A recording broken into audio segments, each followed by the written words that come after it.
The Moon is the Earth's closest space neighbor and its only natural satellite. It likely formed when a huge Mars-sized object crashed into our planet billions of years ago. I wasn't around then. This catastrophe turned Earth into a scorching ball of molten rock. It also pushed some material into its orbit, creating the Moon. Now, this heavily cratered sphere moves around our planet. This causes high and low tides around the globe. A bit more than 1/4 the size of Earth, it's the 5th largest natural satellite in the solar system. The Moon has several phases. For example, new, full, or crescent moon, first and last quarter. But whatever the satellite looks like, you can always find it in the night sky, and sometimes even during the day. But imagine waking up at night and noticing that the Moon looks somewhat different than usual. It seems brighter and bigger. It's hardly noticeable, especially when you're half asleep. You go back to bed, unaware that instead of the Moon, you've just seen Mercury. Close up, this planet, the nearest to the Sun, is similar to our natural satellite. Its surface is littered with craters left by space rocks. Mercury is about 2/5 the size of our planet, but it's still a bit larger than the Moon. That's why the planet would have a greater influence on Earth. Nights would become brighter, high tides would become higher, and low tides, what do you think, lower? Yup. The lunar cycle, that's the time the Moon, or rather Mercury now, needs to go through all the phases, would become 14 hours shorter. But all in all, such a replacement wouldn't have any drastic consequences for our planet. But then, how about Venus? What if, instead of the familiar satellite, we swap in the third brightest natural object after the Sun and the Moon? It's often called Earth's sister planet because their mass and size are nearly the same. Venus would be as large in our sky as Earth once appeared to the Apollo astronauts when they looked at it from the Moon's surface. The morning star would be much brighter than the Moon. For one thing, the planet reflects 6 times more sunlight. Plus, it would occupy an area at least 16 times larger. That's why nights on Earth would be as bright as early twilight now. If you looked at Venus, you'd spot vague swirling patterns in the planet's yellowish-white cloud cover. Venus wouldn't become Earth's satellite. The two planets would likely orbit around their common center of mass, and this orbit would be quite eccentric, like me. But if Venus moved with the same speed as the Moon has now, the two planets would crash into each other in the nearest future. Uh-oh. Okay, let's pull another switcheroo. If Mars was up there in the sky instead of the Moon, you'd surely notice it. The planet's disk would look reddish. Make that reddish. And it would be almost twice the Moon's size. Even without a telescope, you'd be able to marvel at its unusual color and dark spots on its surface. And even if you didn't see the red planet, you'd still feel something unusual. Mars is half of Earth's size, but several times larger than the Moon. Replacing a smaller space body with a much bigger one would upset the delicate balance on our planet. If you were unlucky to be at the seaside when Mars took the Moon's place, you'd have to evacuate as soon as possible. Massive waves would rise in the oceans under Martian influence. They would crash against the shoreline like the largest tsunamis. Mars would be reflecting more sunlight than the Moon. Nights would be lighter. Terrestrial landscapes would have an eerie red tint. And you'd be able to admire the tallest mountain in the solar system, Olympus Mons, through a telescope. Mars isn't large enough to change the Earth's orbit dramatically. But with time, the two planets would probably begin to orbit each other, creating a binary planet system. And since Mars would literally be next door, voyages to this planet would become a reality. Okay, now think really big. If Jupiter replaced the Moon, Earth, as an independent planet, wouldn't exist anymore. It would instantly turn into another moon of the largest planet in the solar system. The only positive moment in this transformation? People would have an awesome sky view. Jupiter is dozens of times larger than the Moon. A gigantic, beautifully striped sphere would cover nearly all the horizon. If you had time to enjoy the show, you'd see yellow, brown, red, and white clouds floating in Jupiter's atmosphere. Sadly, the gas giant's gravitational pull would instantly cause severe earthquakes, volcanic eruptions, and tsunamis. Earth's mantle and crust would be drawn toward Jupiter, which would break the planet apart. It'd be stretched and compressed with such force that its surface would bulge back and forth by more than 300 feet. Unfortunately, Earth's speed is only 10% of the speed needed for us to stay in Jupiter's orbit. That's why our sluggish planet would crash into the gas giant in less than a day. Well, that sounds unpleasant, so let's not do that. Now, if Saturn were to replace the Moon, it would be a sight to behold. The planet is more than 35 times larger than our satellite. It means the giant golden globe would cover 18 degrees of the sky, and its rings would stretch even further, from horizon to horizon. Hey, if you like it, then you should have put a ring on it. Earth would be a bit further away from the gas giant than its own moon, Dione. And since Saturn is way more powerful than our planet, Earth would turn into its satellite, not the other way around. Unfortunately, Earth's rotational speed wouldn't be enough to keep up, and we'd most likely crash into the much larger planet within a day or two. But before burning up in Saturn's atmosphere, we'd have to pass through its magnificent rings. They're made up of pieces of comets, asteroids, and shattered moons. It wouldn't be an easy feat to get through this space debris. Plus, our planet would have to avoid Saturn's moons, all 53 of them. But what if the fall didn't happen, and Earth did turn into Saturn's 54th moon? Then the gas giant's gravitational pull would lead to massive tectonic shifts all over our globe. They would be tearing the planet's crust apart until there's nothing left. Not good either. Both Uranus and Neptune are ice giants. These planets are the same size, larger than Earth but smaller than Saturn and Jupiter. They both have icy interiors, deep atmospheres, and similar color, very beautiful bluish-green. If either of these planets replaced the Moon, the consequences would be the same. So let's flip a coin.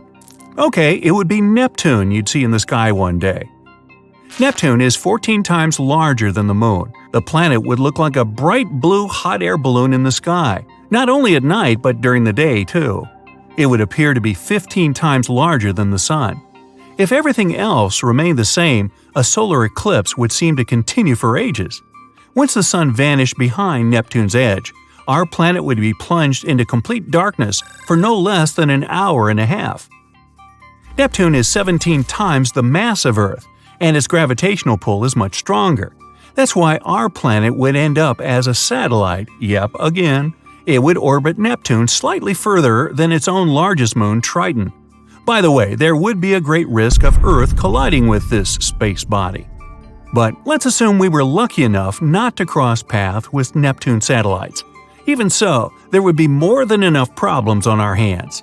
Tides on our planet would become 1,000 times more powerful than those caused by the Moon. Neptune's gravitational force wouldn't pull Earth apart, but it would heat our planet up. The seismic activity would increase, setting off earthquakes and volcanic eruptions, and probably louse up the internet too. But the most dramatic scenario would happen should the Moon get replaced by, ta-da, the Sun. See for yourself, the distance between Earth and its natural satellite is about 240,000 miles, and there are between 28 and 43 million miles between the Sun and Mercury. Even though this distance is huge, Mercury is a scorched, deserted place. It has enormous temperature differences, from -280 at night to 800 degrees during the day. In other words, if the Sun suddenly appeared as close to Earth as the Moon, it would instantly burn everything off the planet's surface. You wouldn't even have a millisecond to wow at a blazing ball of plasma covering the whole sky. Bring your marshmallows. Solar flares are much longer than the Earth's diameter. Just one of them would be enough to melt the planet's crust, burn its atmosphere, and wipe all forms of life off the face of the Earth. So, given that, I'll bet those chores around the house you've been putting off don't seem so bad now, do they? Our Sun is insanely massive. Want some proof? Well, 99.86% of all of the mass of the solar system is in the mass of the Sun. In particular, hydrogen and helium that it's made of. The remaining 0.14% is mostly the mass of the solar system's 8 planets. Earth might not be the only tectonically active planet in the solar system. astronomers have spotted some landforms looking like cliffs on Mercury. If it's so, the tectonic activity could explain the rapid shrinking of the planet. In most sci-fi movies about space, the main character gets into an asteroid belt and has to try hard to get away from countless rocks that threaten to damage their spacecraft. Sorry to disappoint, but that's nothing like the real thing. The only asteroid belt astronomers know about is located between Mars and Jupiter. There are thousands of asteroids in this region, but they're so widely spaced that a chance of collision is next to nothing. The valley called Valles Marineris on Mars is more than 10 times larger than Earth's Grand Canyon. And it's another thing that puzzles astronomers. After all, Mars isn't a planet with active plate tectonics. On the surface of Jupiter, there's a weird region that's called the Great Red Spot. Recently, astronomers have concluded that this spot is actually a storm that has been raging on the planet for centuries. But some 20 years ago, scientists noticed that the red region started to shrink. Nowadays, it's just half the size it used to be. And still, the spot is 1.5 times bigger than Earth. While looking up at the stars through your kitchen window, you ask yourself, could you send pizza to space? And more importantly, could you still eat it if it came back? These are some mighty important questions. Okay, focus. How are we going to send the pizza to space? Given that NASA's first space shuttle cost roughly $49 billion, I don't think they'll allow us to borrow a rocket ship for the day, since they may have, more important things to do. Without our rocket ship, we won't be able to get the pizza that high, or to travel at that speed. Okay, fine, they can keep their rocket. I'm happy with my amazing weather balloon, which, by the way, will still get us 1/3 of the way to space, bringing us to the area known as the edge of space. Given that the atmosphere up there is so thin, about 1% of the pressure at ground level, it's really not that bad of a substitute for actual space for this test. I was never comfortable with being that far away from my dinner anyway, so this works much better for my food abandonment issues. To ensure we could find the pizza once it landed, we attached radio trackers to it before launching.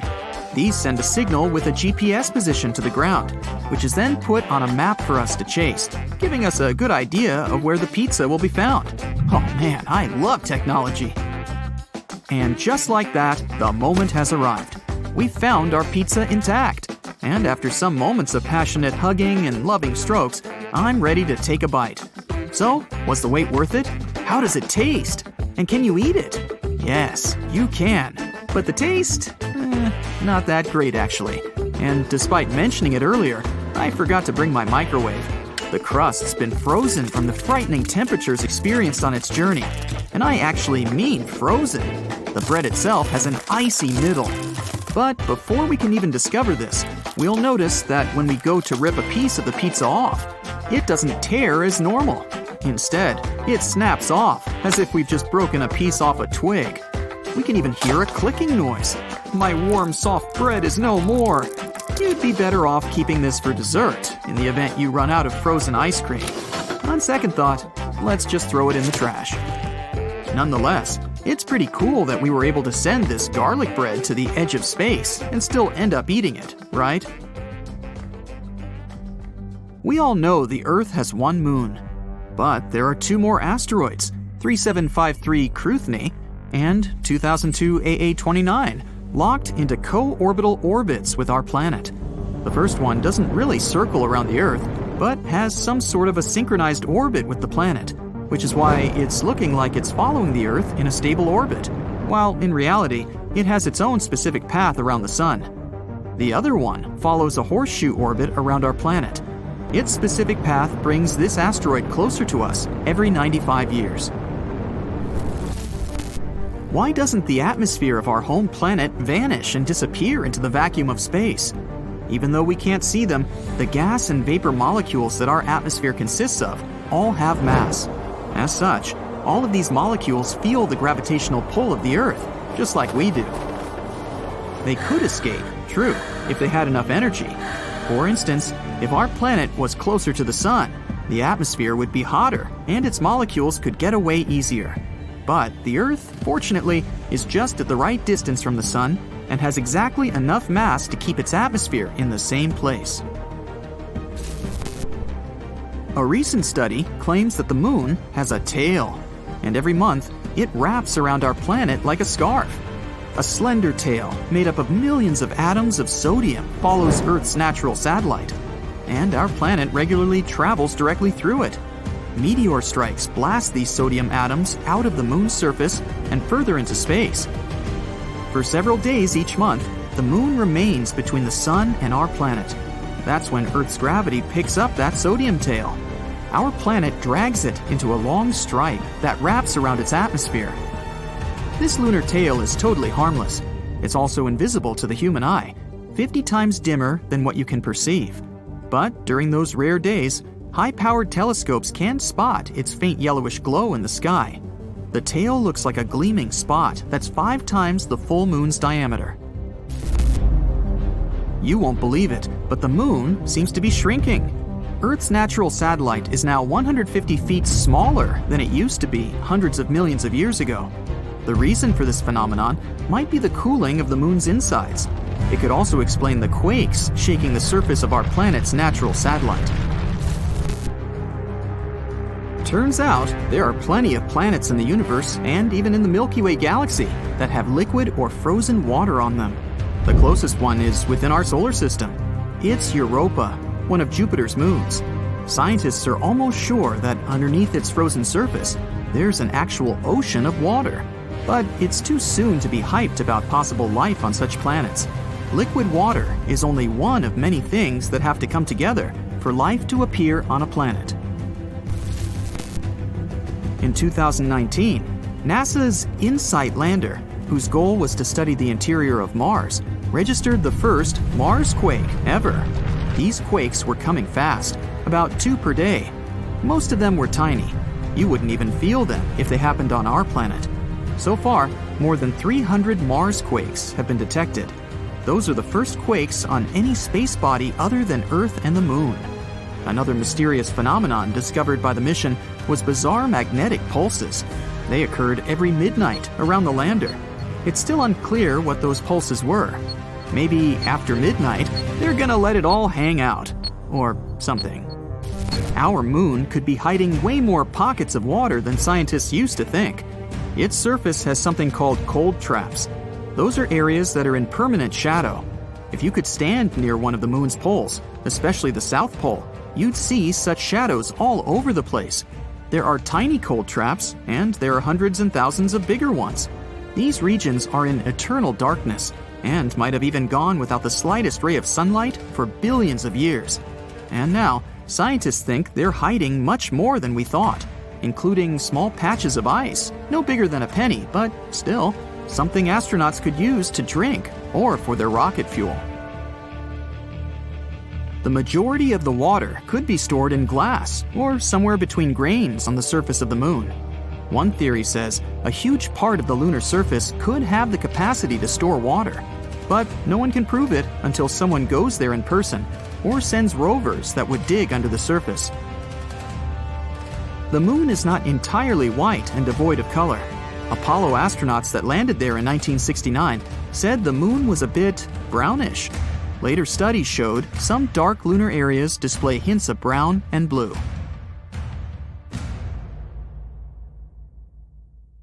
The Moon, a beautiful, natural satellite with some mysterious dark splotches. We always see only one side of it, so we're used to this image. It's hard to imagine the Moon looking any other way. But it used to be different.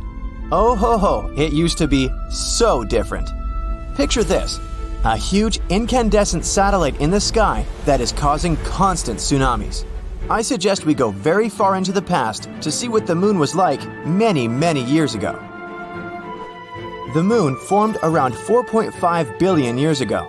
At that time, our green-blue planet was still a red-hot, insanely unstable piece of rock flying in space.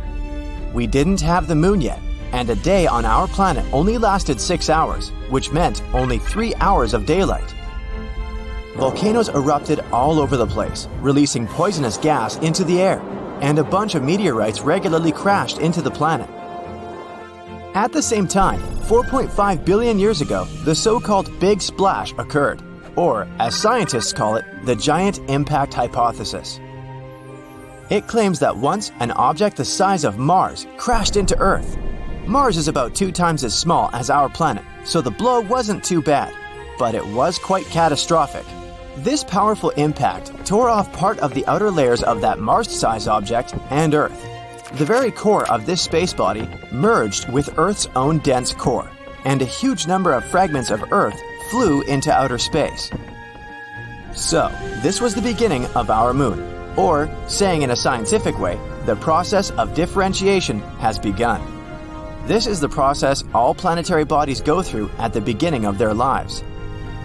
Since the impact was very hot, its heat carried away most of the gases and liquids from the broken pieces of Earth. Only a relatively dry stone surface remained. So yeah, there is water and gases on the moon, but in very small quantities. The gravity of our planet was strong enough to make all these hot stone fragments stay in its orbit, and they gradually began to stick together. The chemicals they contained were distributed in layers. Iron, which was heavier, sank deeper inside, and lighter elements formed the surface. In a short time, 100 years or less, the ring of steam, dust, and molten rock fused together. The largest clusters with the strongest gravity attracted more and more particles, gradually forming the moon. It looked like a red-hot bubble ball. Sadly, the nucleus of this newborn moon turned out to be very small. It lacked iron and other heavy elements to form into something substantial, like a planet. The oldest rocks of the moon probably formed in the ocean of magma. And when the moon gradually cooled down, it turned out to be a white, clean, and perfectly even ball. But it was still completely different from what we have now. To begin with, immediately after its birth, the satellite was located at a distance of only 13,500 miles away from Earth. This is 15 times closer than it is now, around 238,000 miles. It's scary to imagine how huge and bright the moon looked in the sky at that moment. The view was probably both beautiful and terrifying. And, of course, such proximity caused incredibly huge waves on Earth. The planet experienced regular tsunamis. Also, at that time, the moon was spinning very fast, and it wasn't turned to Earth with only one side. But, in general, Earth and the moon had a positive impact on each other. For example, it was the moon that made our day last 24 hours. Now, Earth's axis is mostly tilted 23.5 degrees from the plane of its orbit around the Sun. Without the moon, Earth rotated rapidly, but thanks to the satellite, the planet's tilt stabilized, which led to a wide and pleasant variety of climates on Earth. To be fair, the gravity of our planet also helped the moon. Thanks to it, the moon began to rotate more and more slowly while gradually moving away from us. Over the years, its orbit has moved far away from our planet. At the same time, the moon became tidally locked to Earth. This means that its rotation period coincides with its orbital period. Or, in other words, the moon moves around itself as fast as it moves around the Earth. That's why the moon always faces our planet with only one side. When the moon moved away, tides on Earth became calmer. Now, water could flow to the most remote corners of our planet. It was then that life appeared on Earth. But back to the evolution of the moon itself. What was happening on its surface after its formation? The next stages of the moon's development were childhood and adolescence. And as is usually the case at this stage, this period was insane. No wonder. About 4 billion years ago, the solar system was going crazy. During the first 600 million years of the moon's existence, large asteroids and comets constantly collided with it. Now, they were bothering not only our Earth, but also its satellite. These impacts were the most powerful in the history of the moon. They left many large craters, which were later filled with dark rock. So, Earth wasn't enough for you, huh, space? Once, a dwarf planet crashed into the moon. It was about the size of Ceres, the largest object in the asteroid belt between Mars and Jupiter. This explosion formed the SPA basin and also forever changed the appearance of the moon. Can you see that dark spot on the far side of the moon? Right there in this very south? This spot is called the South Pole Aitken Basin. Its diameter is about 1,600 miles. And yes, it was formed by the impact I've mentioned about 4.3 billion years ago. This planet brought with it a bunch of complex and strange chemical compounds that scientists are now finding all over the far surface of the moon. These compounds began to emit a lot of heat, melted part of the lunar mantle, and, oops, accidentally woke up volcanoes. The volcanoes began to erupt furiously. A huge amount of magma was distributed over the surface of the moon. Many years later, it cooled down, leaving behind those famous dark splotches that we're so used to. They're called the lunar maria. There are much fewer craters there than on the lunar highlands. But for the last billion years, the moon has been geologically inactive, except for occasional collisions with meteorites. In general, the appearance of the moon changed forever as a result of these events, and, battered and tired, it entered adulthood. But even then, it couldn't get any peace. A bunch of meteorites decided to bother it again. Honestly, it wasn't that bad. There were many collisions, but all of them were quite small. They just left a bunch of craters and pits on the moon and maybe damaged its mantle a little.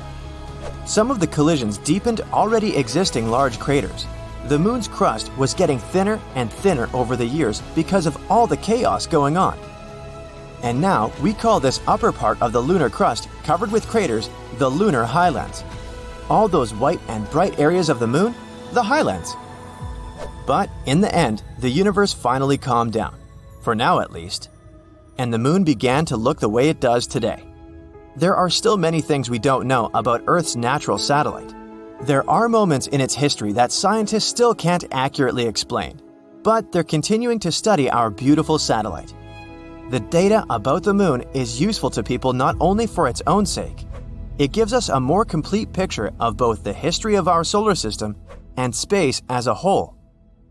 So, let's hope that one day we'll be able to find out everything there is to know about the moon.